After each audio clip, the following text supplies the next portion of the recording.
Okay, so this should be the Gigatuttminx or Rayminx from VeryPuzzle, and the box is really bashed in, so I'm hoping the puzzle inside is okay. I did shake it to see if I could hear any rattling noises, but I can't, so that's a good sign.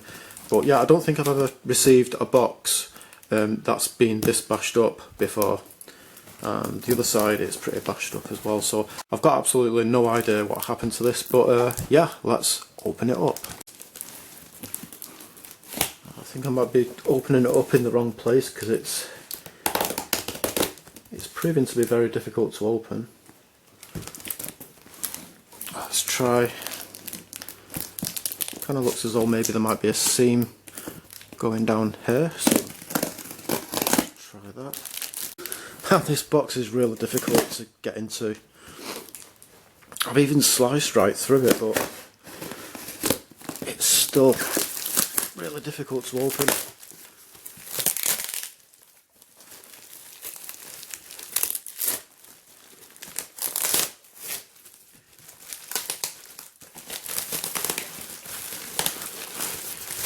Alright, so we've got some nice big bubble wrap there.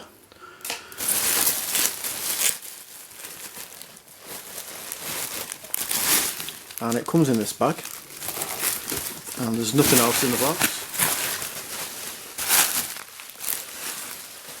So this is a pretty big puzzle.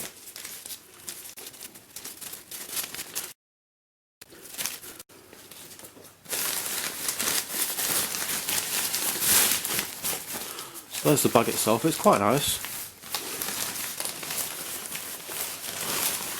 And here is the Gigatuttminx.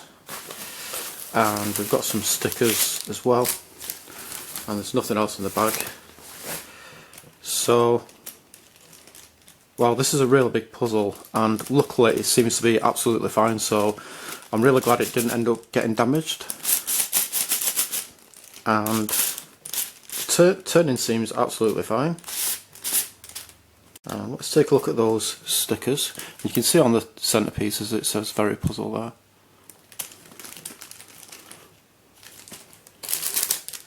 So yeah, I think I should have ordered this with it being already stickered. It does cost a bit more, can't remember how much more it costs, but this is going to take me forever to sticker. 32 colours. So it's also known as the Rayminx. Got a logo there and an instruction manual. Let's take a look at the instruction manual. It says do not speed cube there, and yeah, do not drop. I mean, even if you dropped this from a height which isn't that high, like maybe a couple of feet or whatever, I think there's a very big danger of it breaking because it's, you know, it's a fairly heavy puzzle. But then again, maybe I'm underestimating its durability. Yeah, so do not speed cube, do not rotate under informal state, so I think that means don't do kind of like fudging moves, like moving it in a way that it's not meant to be moved, turned. And we've got Chinese on the back. So yeah, I'm going to go away, sticker this, and then I'll come back. It's going to take me a really long time to sticker.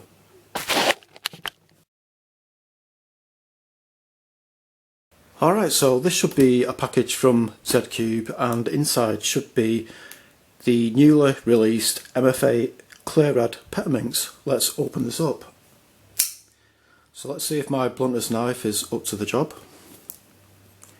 So I'm surprised by how late this got delivered. Usually Royal Mail they stop delivering at around 3 in the afternoon, at least where I live anyway. Not sure if it's different, you know, in different areas or whatever. On the rare occasions, sometimes they have delivered at around 4 or 5. But I was waiting for this package for ages, and when it got to about 5 I thought, there's no way I can see them delivering the package now. But they actually ended up delivering this at around 20 to 6 or 10 to 6, which I think is the latest they've ever delivered something at my house. So I was really convinced I'd be getting this, because like on the tracking information it was saying that I'd be getting this today. And when it was like 5 or whatever, I thought there's no way I'm going to get it today now. It'll probably be tomorrow when I get it. So it was quite a surprise when they turned up at my door with this. And the box is quite heavy.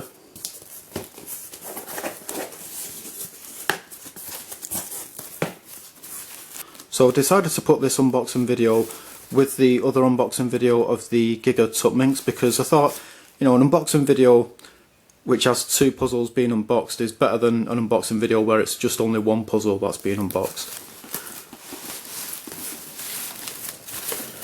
So there's an invoice.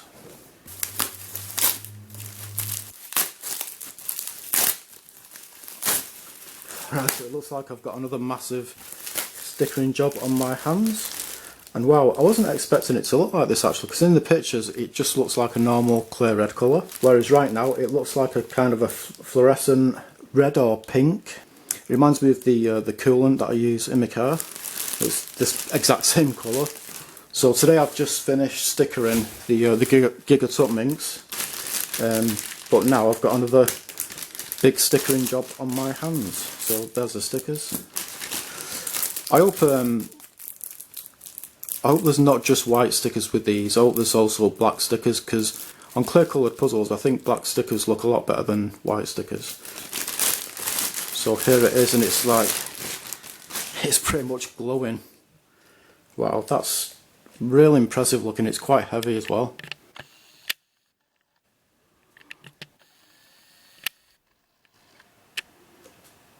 So you can see the mf8 logo. And let's see how this turns. It's quite rough, but really not that bad at all. At least that layer anyway. Let's try the other layers. That's pretty much fine. That's fine, and this layer is fine.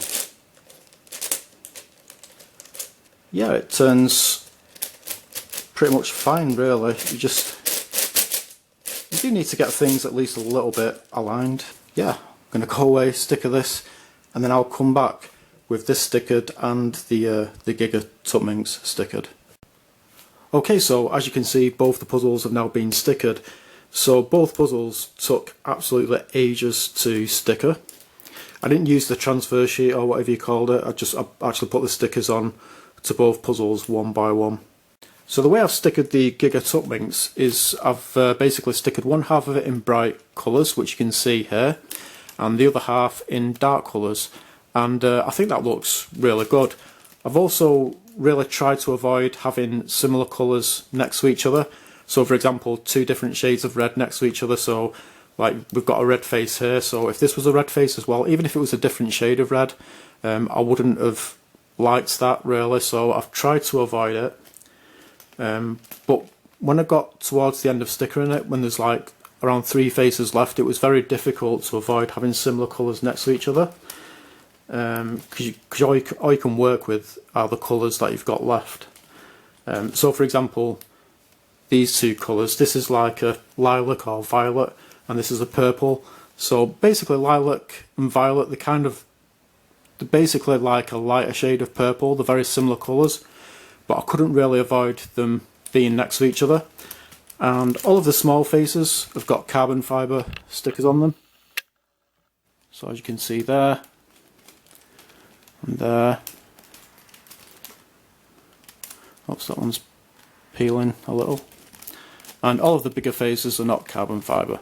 So when I turn the big faces, if I want to turn any of the adjacent faces afterwards, I'm going to have to turn the big face twice. So I'll show you what I mean. So if I turn a big face just once, you can see that these parts all around, they're not really matching with the adjacent faces. You might be able to tell.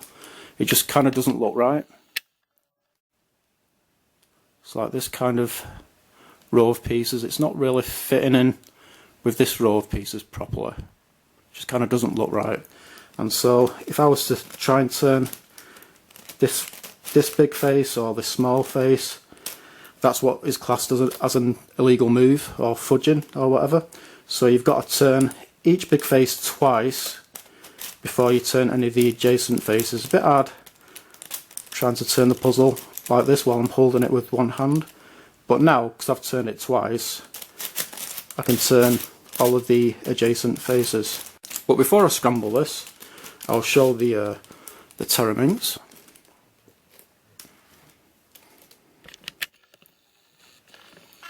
So there it is.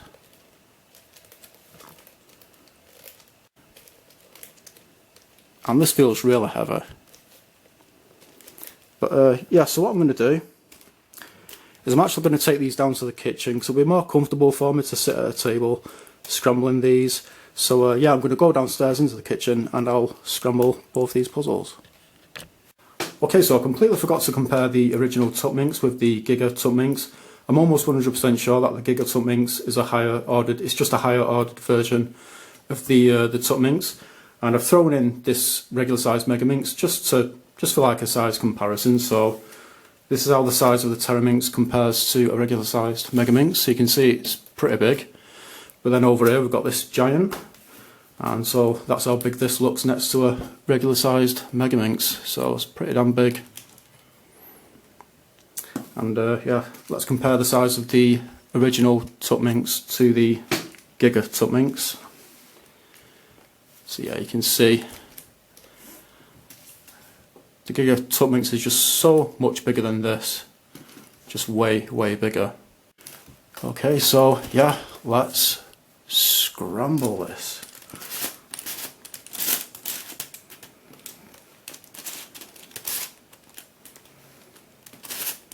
So every time I turn a big face, whether it's this layer or the next layer, I'm going to turn it twice.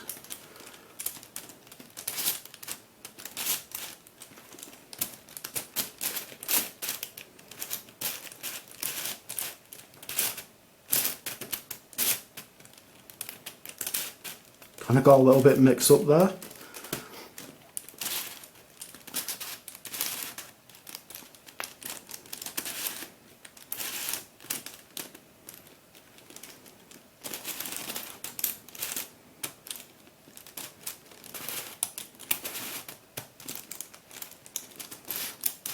So I'm really looking forward to solving this. Not sure if it's going to be that much more difficult than the original Tuttminx.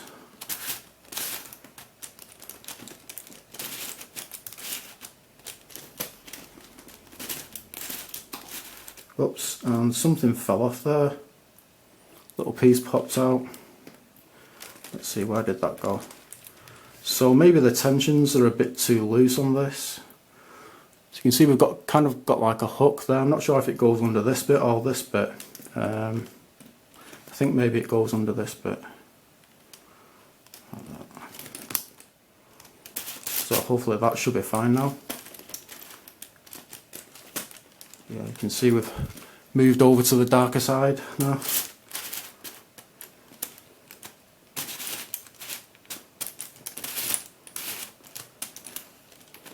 So scrambling this is a lot of fun actually. You know, it's just a beautiful looking puzzle.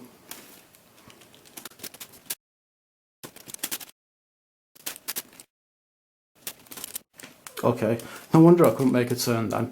This wasn't turned enough. You can see we need the I think that's why carbon fibre stickers are used, because it lets you know, like, if you turn the face like this and these stickers are not carbon fibre ones, which means they're not matching with this face, then you know you're not meant to turn this face. You actually need to match carbon fibre stickers up with this face. Yeah, this is going to take a long time to scramble fully.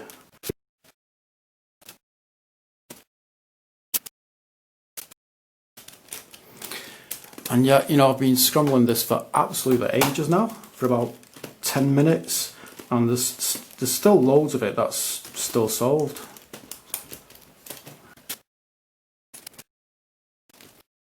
Oops, got to be careful with alignment. We can see kind of almost got a pop there.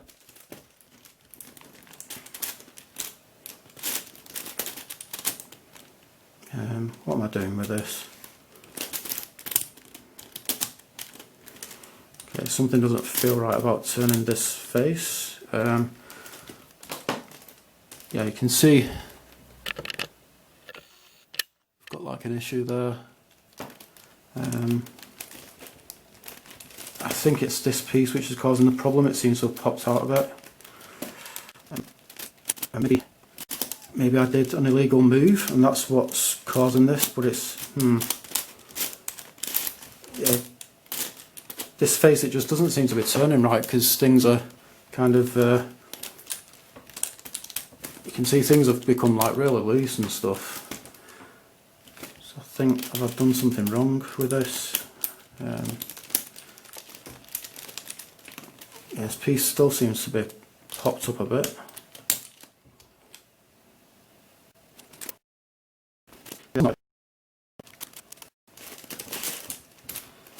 Okay, now I think it's okay.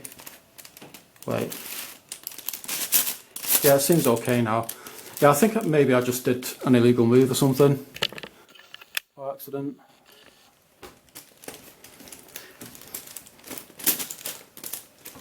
Oops, now this is kind of gone stiff. Like it's kind of, pieces are going kind of strange again.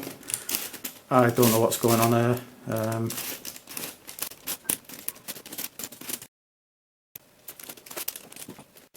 Trying to see if any of the carbon fibre pieces are mixed up with the non-carbon fibre pieces.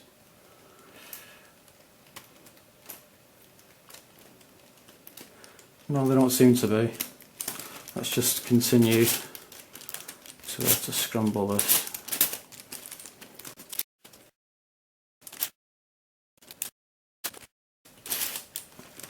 You know something, I think maybe that will do. I think, is it fully scrambled? Maybe not 100%, but it's close. So there is a scrambled Gigatuttminx, and the camera, the battery symbol in my viewfinder is flashing. That means the battery is going to run out. So unfortunately, I'm going to have to recharge the battery on this camera before I can record a video of me scrambling this beast. Alright, so the camera battery is being recharged now, and I completely forgot to mention something that's quite important on this puzzle. And that is the centres on these small faces. You can see, because they're carbon fibre, they actually have orientation. You can see that the pattern on this is matching the pattern on this piece. But it is possible to have another purple carbon fibre piece next to this centre where the pattern isn't matching it. So that's going to add another level of difficulty to it.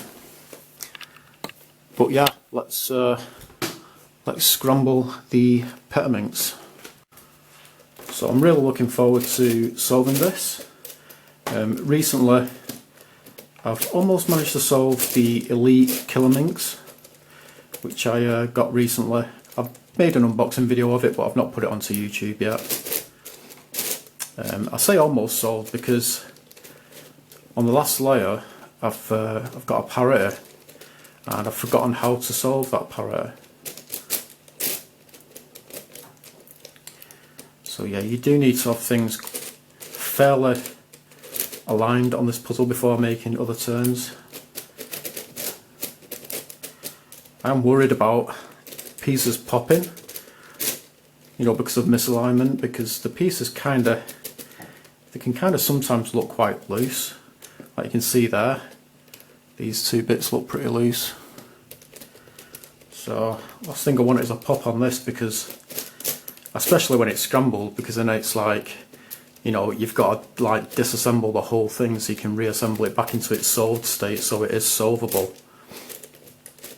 I'm not sure how difficult this would be to assemble, but you know, it could be an absolute nightmare.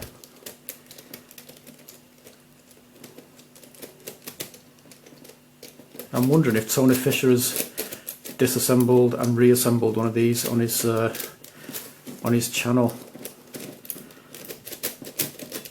Yeah, you know something, that the turning on this, it's really not the best at all. So if you want to, I think Shengshao have made a Petaminx, so if you want a good turning Petaminx, get the Shengshao one. But I got this just because I really like the way it looks. And you know, I think it will still be fun to solve. but then again, maybe not, because like it was really locking up then. I can imagine that being very frustrating whilst trying to do an algorithm, because when puzzles lock up pretty bad when you're doing an algorithm, you can just end up getting lost and you lose where you was in the algorithm.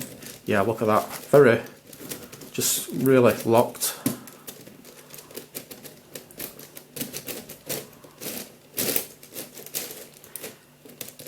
But maybe once it's broken in, it might perform better.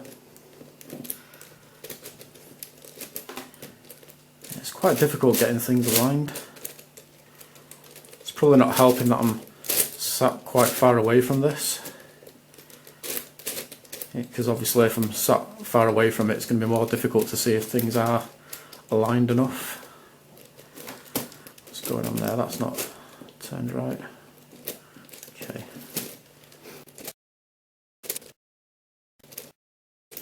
Yeah, almost every time after turning a layer, it just locks up again.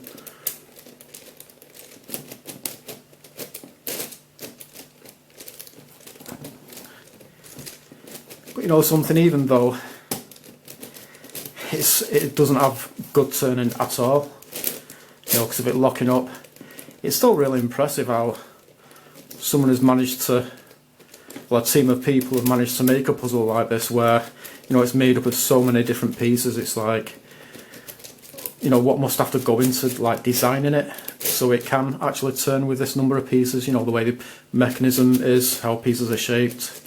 It's pretty impressive that anyone has managed to make a puzzle like this, you know, which turns in the first place.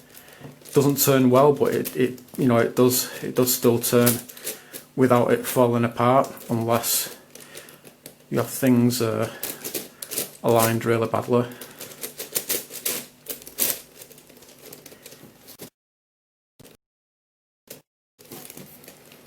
Still really big chunks of it that are still solved. Sorry if I keep going off on camera.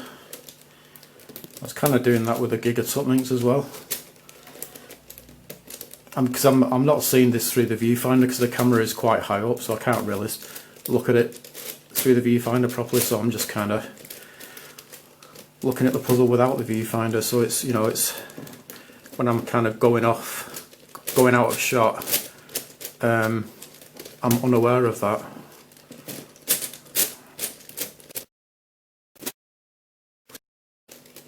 Yeah, there's still big chunks of this which are still solved. Even though I've been scrambling this for like almost 10 minutes now. See, we've still got a load of white pieces there, still together.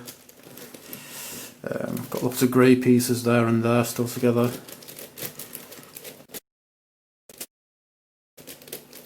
Kind of seems to be turning better now. I guess it must be breaking in or something.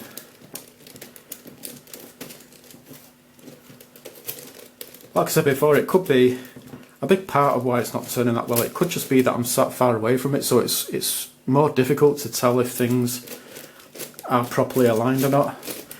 Maybe if I was like sat with this in my lap and I'm looking at it more closely, it'll be easier to get things better aligned, and then maybe it may not turn that bad at all, especially after it's broken in.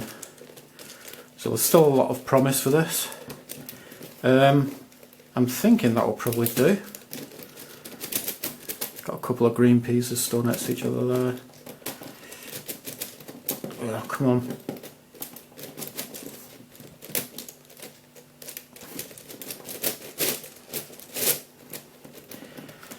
I think you could call that fully scrambled.